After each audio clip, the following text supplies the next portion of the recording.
We are moving further and further along here in our art movements into Post-Impressionism. A quick recap of the different styles we've gone through. We've gone through Gothic. We've gone through Renaissance. We have gone through Baroque. We have gone through Rococo, but we're going to kind of skip that at this point for the Neoclassical and the Romanticism, which were both a kind of direct reaction to the Baroque style. Right. And then we get into the Realist and Impressionists into the 19th century. With Neoclassical and Romanticism kind of late 18th, early 19th, Realists kind of mid to late. And then we are now getting into Post-Impressionism, which took some ideas of Impressionism and adapted it to their own needs, right? And it's not Post-Impressionism. Anytime you see post with something, it tends to kind of mean that thing influenced that genre, right? So Impressionists obviously influenced Post-Impressionists, but Post-Impressionist tends to encompass a bunch of different styles, right? One of my examples would be the genre known as post-punk. So punk rock, right, was obviously this kind of, everybody knows what that sounds like, right? The Clash, right, and stuff like that, where you have this very, very quick, very kind of riffy, very high tempo punk music. But post-punk has developed to kind of keep some of those different traits from punk and then adapted it to their own needs, right, to different kind of varying styles of post-punk, right? Same with Post-Impressionism, right? Post-Impressionism it's kind of a catch-all term for a bunch of different styles that were heavily influenced who heavily influenced these artists, right? So taking Impressionism in these different ways, right? And so we see Impressionism taken in a lot of different directions.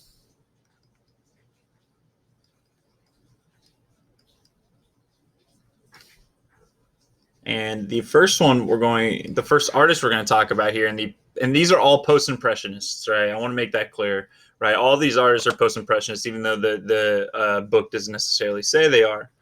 And the first one to talk about is Paula Zahn. Okay.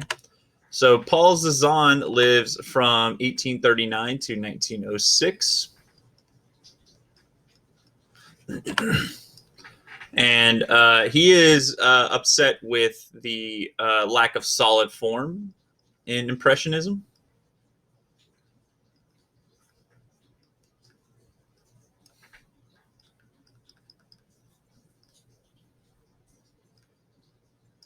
Right, so he's very upset with the lack of solid form, and so what he decides to do is redefine art in terms of form. And form is a art's fundamental term, an art element term, basically talking about like solid shapes.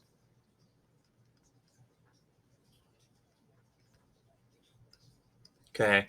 And then he suggests that a painting could be a series of planes with a foreground, middle ground, and background.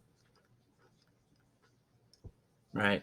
And that all objects in a painting can be reduced into its simplest form.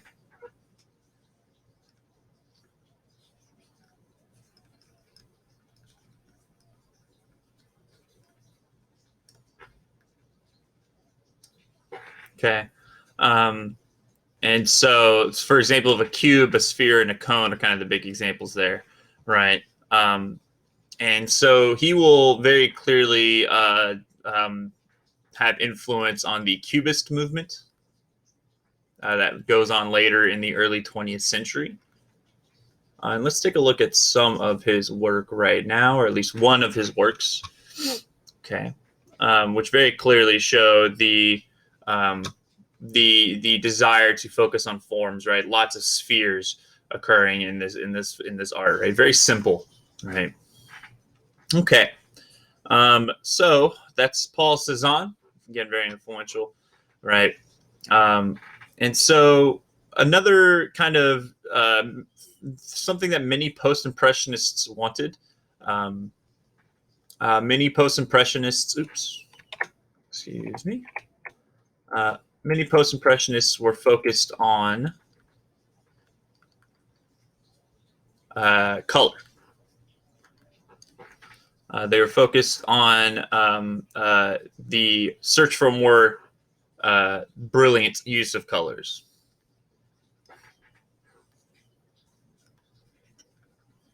And one of the artists that they pointed out at this point is Georges Seurat, who lived from 1859 to 1891. And he placed an emphasis on the scientific rules of color.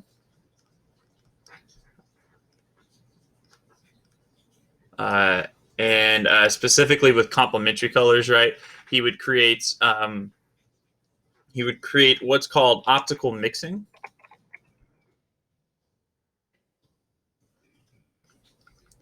which I'm going to, even though they didn't call a key term here, I'm going to call a key term because it is a key art, technique, which is applying color in small dots.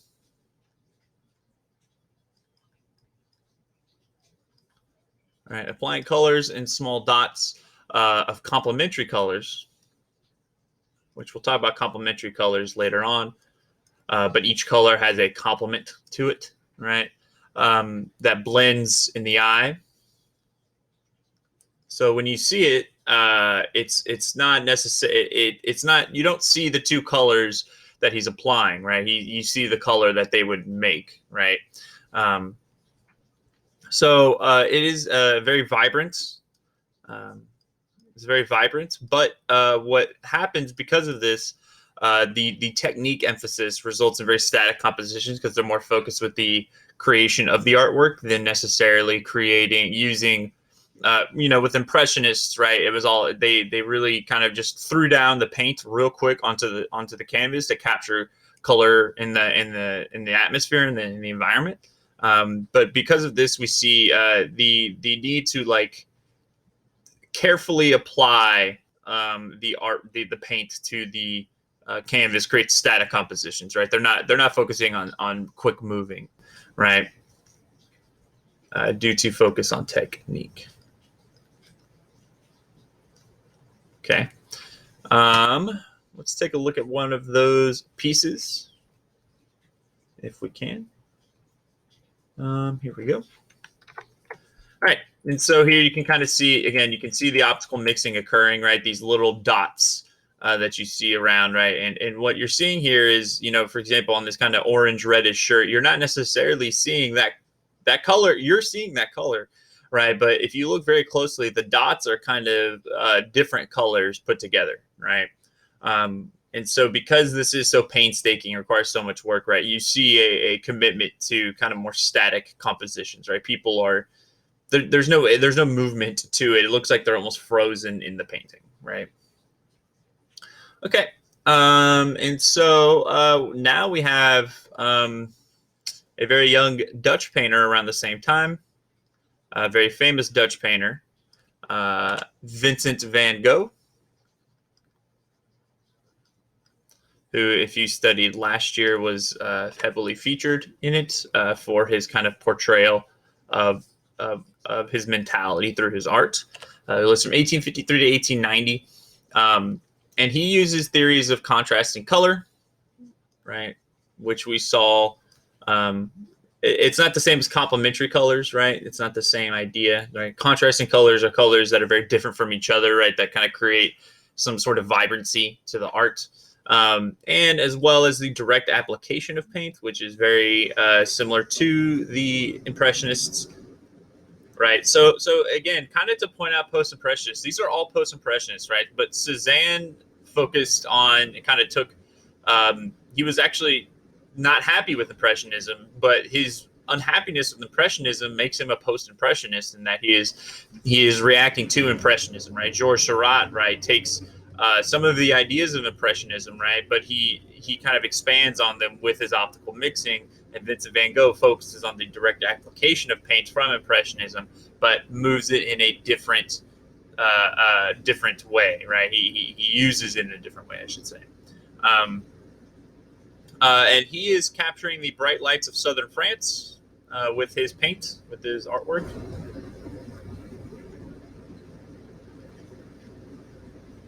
Okay. Um, they talk about his vigorous brushwork and twisting of forms.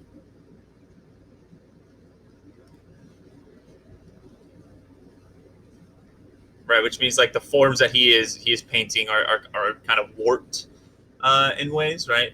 And these are designed to capture an intense response from the viewer, right? Um, he has a very short career, but his works are very well known. And one of the key ideas of Van Gogh, maybe the key idea, right, is that the colors in the paints don't necessarily have to capture the natural world, right? Um, Colors shouldn't what they call slavishly, right, which is slavishly, right? This like you're dedicated to it. Um, they shouldn't imitate the real world per se, right?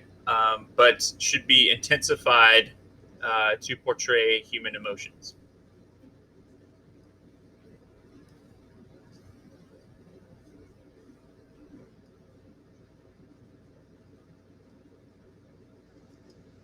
Okay, which with him is very interesting because especially because of the use of the word the color yellow. Because for Van Gogh, right, one of the theories is that one of the medicines he was taking to help with his um, the kind of psychological problems he had was that it turned your vision yellow, right? And they talk about his yellows, greens, and reds being intense and jarring, specifically in the pool room of his painting Night Cafe. Right, not his most famous painting. Obviously, his most famous painting is Starry Night, but this was made in 1888. Um, uh, in which this place, right, he considers a place of vice, which is why he painted it, I suppose. And it illustrates his use of color, of almost of optical color, right, of using color that you see, right. Here we see the Night Cafe, right. This is how it's portrayed to him, right, through his vision, right. So again, lots of yellows, lots of reds, lots of greens, right, and kind of creating. You can almost feel the environment here, right? You know, if you painted this as it was, right, as the actual color that it was, right, it wouldn't nearly be so yellow, but you can almost feel the kind of the dimness of the lights through his vision, right? Okay, so that is Van Gogh, but now we're going to talk about a good friend of his. Well, friend is maybe a strong term, um, and that is Paul Gauguin or Gauguin. Gauguin, Gauguin, Gauguin. This is like a Majapahit hit. So he lives from 1848 to 1903. And his work is characterized by the search for intense light and clear color.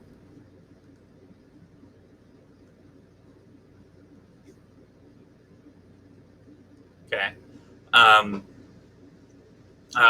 they talk about him maybe even being more well known for his story, his life, what happens. Right. He's a stockbroker and he's quite successful at it. Right. And then he leaves his wife and career, leaves his wife and family in his 40s to pursue art. He gets pretty caught up with Van Gogh. In fact, his chopping off of Van Gogh's ear has to do with Gauguin. He works with Van Gogh in southern France.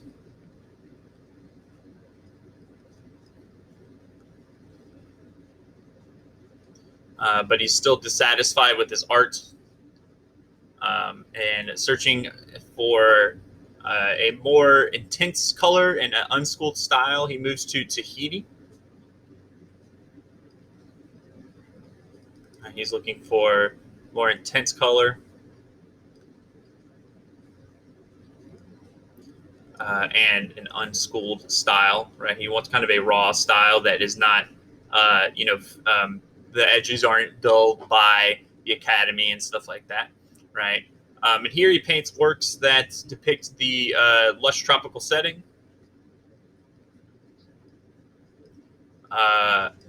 and native peoples, but as seen through the lens of colonialism.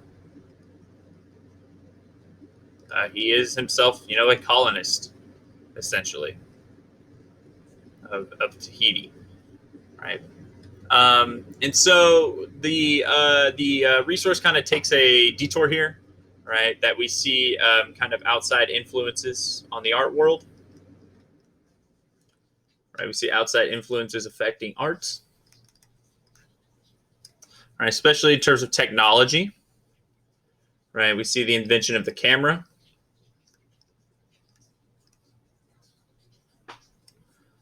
which calls into question the need to capture ordinary reality in art. Right? How important is that anymore when we have cameras, right? And then we see the invention of chemically based paints, right? Your acrylics,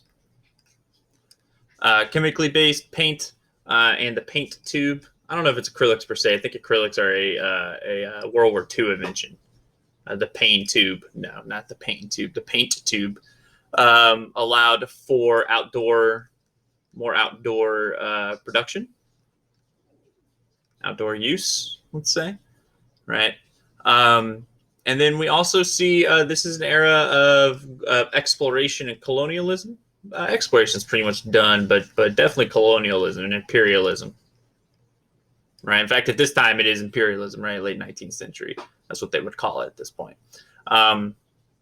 But the objects brought back from overseas will have a pretty profound influence on the Post-Impressionists, right? The Impressionists, I guess, as well, brought from overseas, have an effect on Impressionists and later, again, Post-Impressionists, right? And some examples they bring up are masks from Africa, right? The Oyo and Benin and Dahomey masks and Congo. The masks from Africa, and then the Japanese prints are collected. Japanese prints that are packing for shipments of goods on shipment packages, let's say. And these are the ones that are collected, right, by artists, right? And they talk about one of the major post-impressionists. They talk about impressionists, I guess, that's influenced by this, which it's weird that they bring this up now, but hey, what can we do? Edgar Degas, who lived from 1834 to 1917. He combines the kind of snapshot style of photography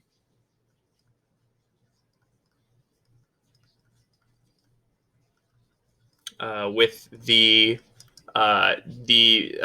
Japanese like perspective, that's kind of slightly above the subject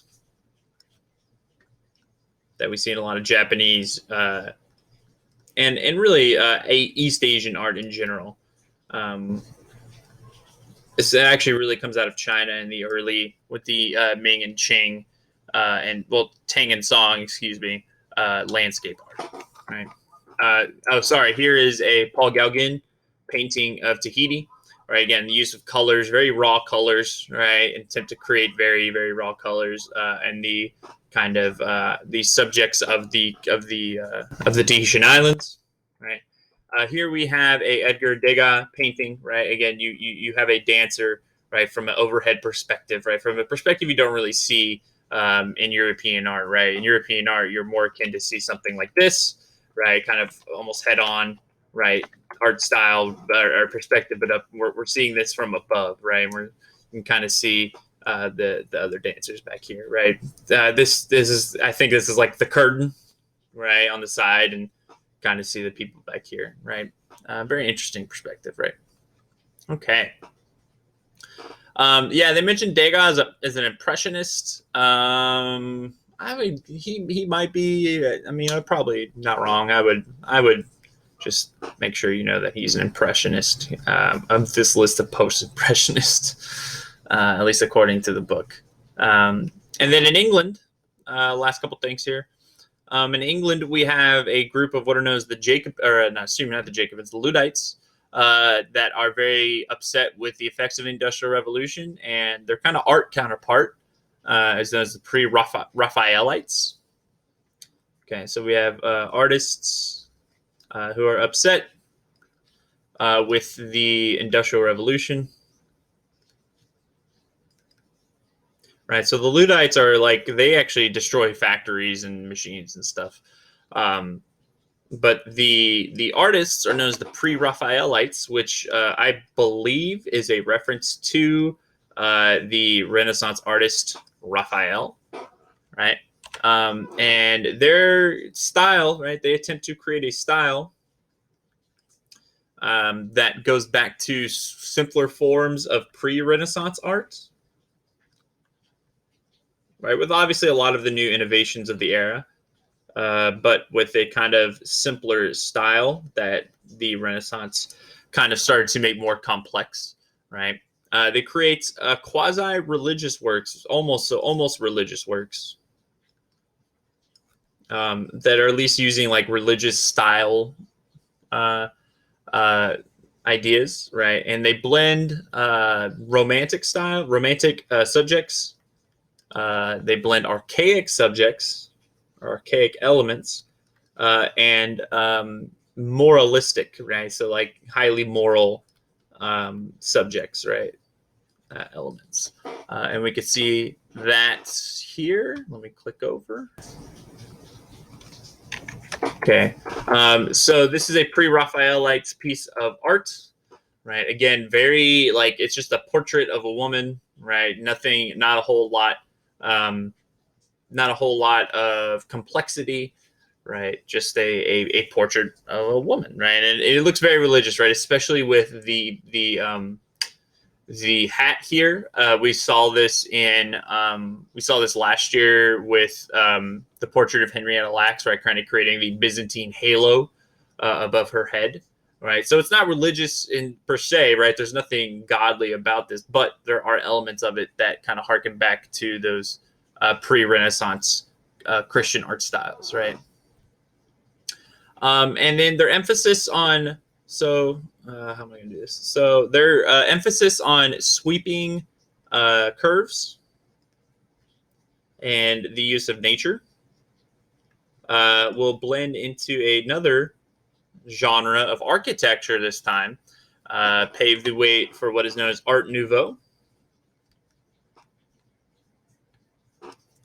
Okay. And Art Nouveau is popular in the late 19th and early 20th century.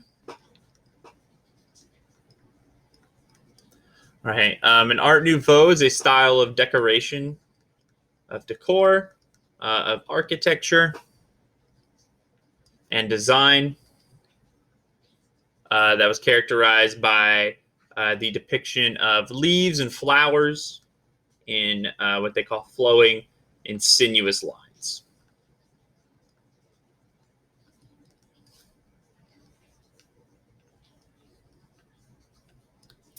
And that's going to do it for the Post-Impressionist and late 19th century development section.